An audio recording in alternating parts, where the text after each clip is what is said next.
Next up, we have Shawn Helgedalen from ARRI. He's going to show us the latest edition of the SkyPanel, the SkyPanel X. We've all been waiting for this because ARRI doesn't rush anything. They wait till they have it right, and then they sell something that's going to last a long time. So tell us all about the SkyPanel X. All right. I guess to start, you start with the idea of the SkyPanel X, which was not only to modernize the SkyPanel Classic, but also to improve on it, right? So what we did is we embarked on a journey, if you will, of finding out from users what they expected, right? So we took it to Paris, to London, all over the world. And we had a long list of things that people told us that they wanted. The top of the list was IP rating, so weatherproof. The new light is IP66, which means I can spray water at it from any direction and it's fine. So heavy rain, wind, that kind of thing. One of the other things they wanted was power supply in the unit, wireless built in. Some of them mentioned Bluetooth, so we did that. We changed the color configuration. So now it's not just RGBW, we're using RGB ACL, which is just exactly like our orbiter. So a lot of these changes, we had to make just to modernize it, but then we decided, well, we have to go bigger than that. So the light was designed mainly geared towards this hyper optic. I can use the light as a soft light in a couple different ways. I can use it with a dome here, a regular dome diffuser. There's also an adapter I can put on these individually to make them the same front as an S60, which means all my accessories I can still use, chimeras, honeycombs, all those things. But this hyper optic, it's meant to create a rounded beam. So it's not a square beam or a rectangle. It's a round beam in the distance. The whole idea is geared towards throw and distance, which as a former gaffer, I felt like was missing, right? I'll demonstrate it in just a second, but the idea with this optic is that I can keep putting them together and they'll come together in the distance to make one beam. And obviously the more lights I put together, the more distance I would need to accomplish that. With this configuration in 3, and just from my own testing, nothing official from ARRI, it's about 35 feet in the 3 configuration. Obviously with the individual one, it's a lot closer. It's closer to 20 feet. But I'll show it now and I'll just kind of shine it on the wall there.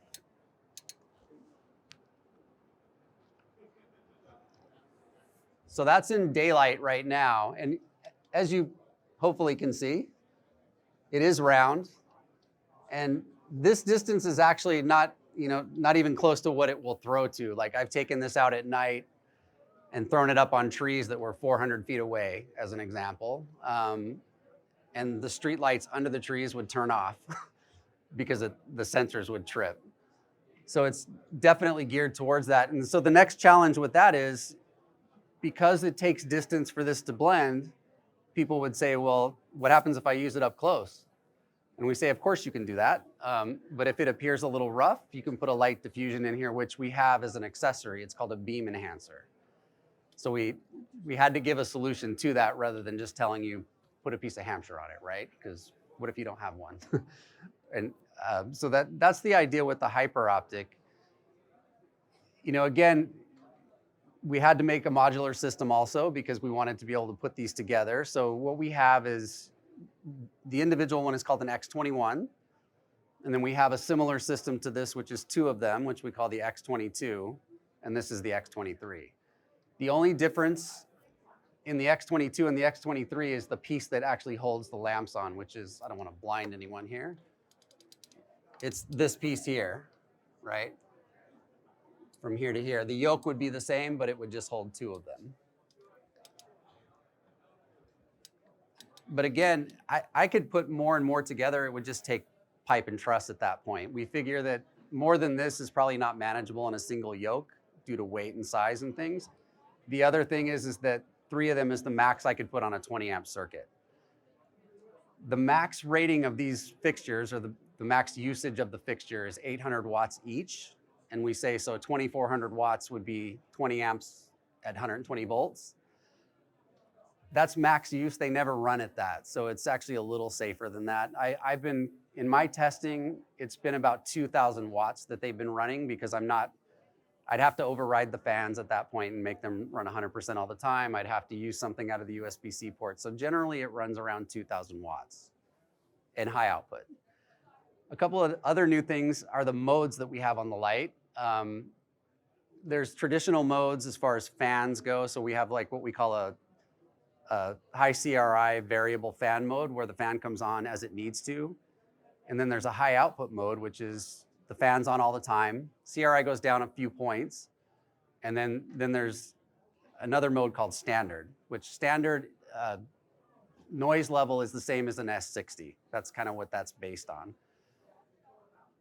There's 3 new modes. They're called Alexa mode. So the difference with that being all the LED lights that you see are based on CRI, which is based on human vision.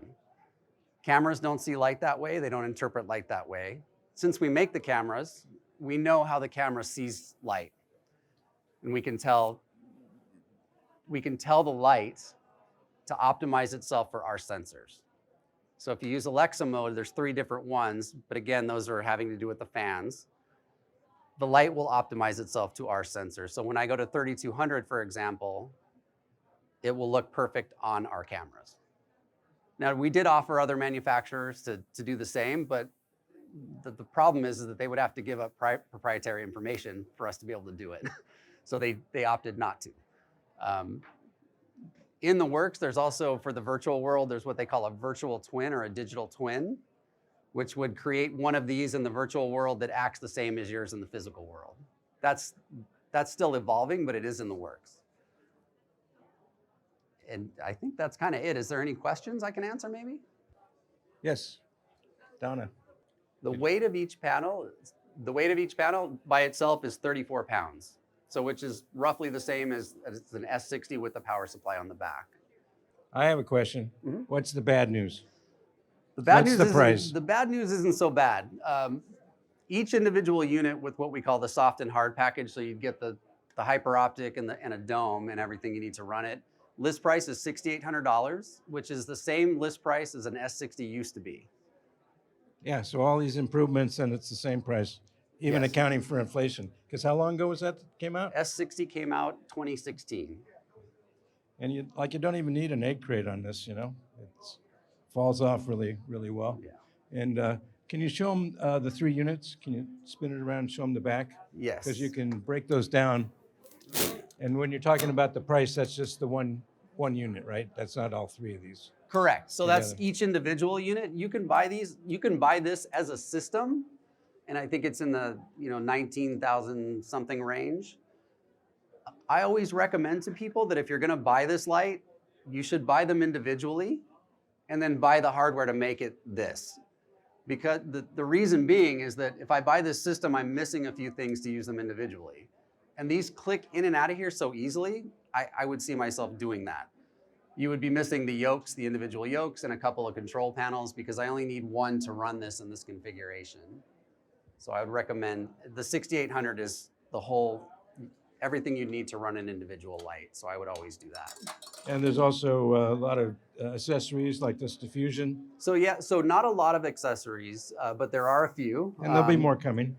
Well, part of the reason is that things are kind of edging away from making a light and having 20 accessories with it because nobody really seems to like that, especially Orbiter. especially big rental houses. I didn't say that. That's his words.